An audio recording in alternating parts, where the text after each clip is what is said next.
বড়মশাইকে জিজ্ঞেস না করেই ব্রেকফাস্টে ওর জন্য রুটি তৈরি করে নিয়েছি। প্রত্যেক দিন যেহেতু ও রুটিই খায়, আর আজকে আমি বরবটি সিদ্ধ করেছি, তাই ও বলছে একবার জিজ্ঞেস করলে পারতে, আজকে রুটি খেতাম না, বরবটি সিদ্ধ দিয়ে মুড়ি খেয়ে নিতাম।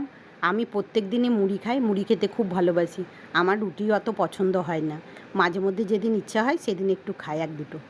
আর এদিকে দেখো বরবটিটা সিদ্ধ করে রেখেছি লবণ আর দুটো কাঁচা লঙ্কা দিয়ে। এখন কড়াইয়ে তেল গরম করেছি, তার মধ্যে শুকনো লঙ্কা দিয়েছি, তারপর বরবটিটা দিয়ে দিলাম। এখন আমি এটাকে ফ্রাই করে নেব। আমি বরবটি সিদ্ধতে হলুদ দিই না, আর একটু গোটা জিরে দিলে ভালো হতো তেলের উপরে, কিন্তু আমার প্যাকেট কাটা নেই তাই আর দিলাম না। এটাকে ভালো করে ফ্রাই করে নিয়ে তারপর এর মধ্যে একটু গোলমরিচ থেতো করে ছড়িয়ে দেব। এটা গোলমরিচ দিলে দারুণ লাগে খেতে। আর মুড়ি, কাঁচা লঙ্কা, কাঁচা পেঁয়াজ আর একটু তেল মেখে নেবো মুড়ির মধ্যে। ওহ, অসাধারণ লাগে খেতে। আমি তো মুড়ি এমনিতেই পছন্দ করি, আর এই বরবটি সিদ্ধ, মসুরি সিদ্ধ এইসবগুলো দিয়ে মুড়ি খেতে দারুণ লাগে।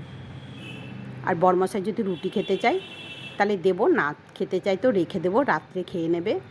বুড়া সিদ্ধ দিয়ে দেবো। এখানে বুড়া বলে, কিন্তু আমাদের বাপের বাড়িতে এগুলোকে বরবটি বলে। এখানে আবার শুনছি বুড়া।